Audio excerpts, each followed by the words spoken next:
Masarap yung ganitong luto lalo na kung medyo madalang mo lang lutuin. Kaya heto, napaluto uli ako ng sardinas na may sotanghon. Luto tayo ng sardinas ngayon, masarap dito yung may sabaw kaya bumili na rin ako ng gulay. Tapos lalagyan din natin yan ng sotanghon. Yung gulay ko nga pala, bumili ako ng pechay at saka ng Baguio beans. Medyo matagal na rin akong hindi nakapagluto ng sardinas na may sotanghon. Sakto, pagbili ko sa tindahan kagabi, nakita ko yung brand na gusto ko kaya napabili ako ng 2 piraso. Hindi ito sponsor ha, nagustuhan ko lang ito kasi masarap yung sauce niya. Bukod kasi sa hindi malabnaw, wala siyang aftertaste na medyo mapait.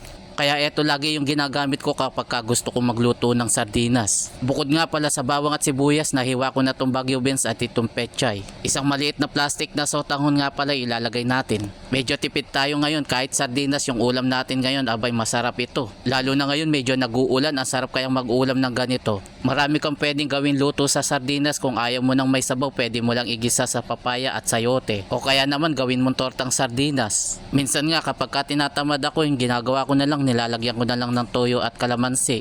Kaya naniniwala ako na kapag marunong ka magluto, makakadiskarte ka kung anong klaseng ulam yung gagawin mo. Masarap din ilagay dito yung patola na may miswa. At saka mo lagyan ng dahon ng sili or malunggay, ayos na yun. Ginisa lang natin yan sa bawang at sibuyas at pakukuluan lang natin ito saglit.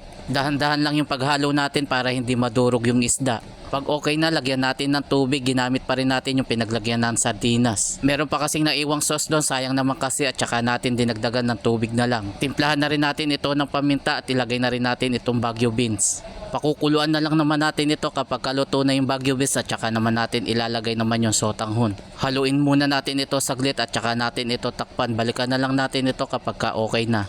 At kung nagustuhan mo naman yung ating recipe ngayon, paki-like and share mo naman. After nga ng ilang minuto, heto na at medyo half cook na yung luto sa gulay. Haluin lang natin ito saglit at pwede na nating ilagay naman itong sotanghon. Kung hindi mo naman trip yung may sabaw, masarap din yung gisado. Hindi ko na nga nagawang putulin yan pero naibabad ko lang yan sa tubig saglit. Kaya madali na lang siyang paghiwa-hiwalayin. Sakto lang pala yung nailagay kong tubig pero kung marami naman kayo, dagdagan nyo na lang para madami yung sabaw. Shoutout nga pala sa mga bagong followers, ganun din sa mga nakapollow sa atin. Maraming salamat po sa inyo.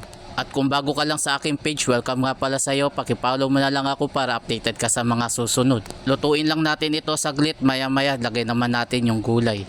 Kapag okay na yung sotanghon, pwede nang ilagay naman itong pechay. Baka umabot ka na dito sa bahagi ng aking video, paki-comment mo naman kung tagasan ka para malaman ko kung saan lugar ako napapanood. At dahil maliliit lang yung hiwa ng gulay, madali na yan maluto, kaya maglagay na rin tayo dito ng MSG. At saka naman tayo maglagay naman ng kaunting asin. Kaunti lang muna para matansya natin yung lasa. Medyo nakulangan pa ako sa lasa kaya dinagdagan ko pa ng kaunting asin. Haluin uli natin at tikman kung sakto na ba yung lasa niya. At kung medyo matabang pa yung timpla niya, pwede pa natin dagdagan. Sakto lang yung lasa niya mga lods. After nga ng ilang minuto, heto na at luto na yung ating sardinas.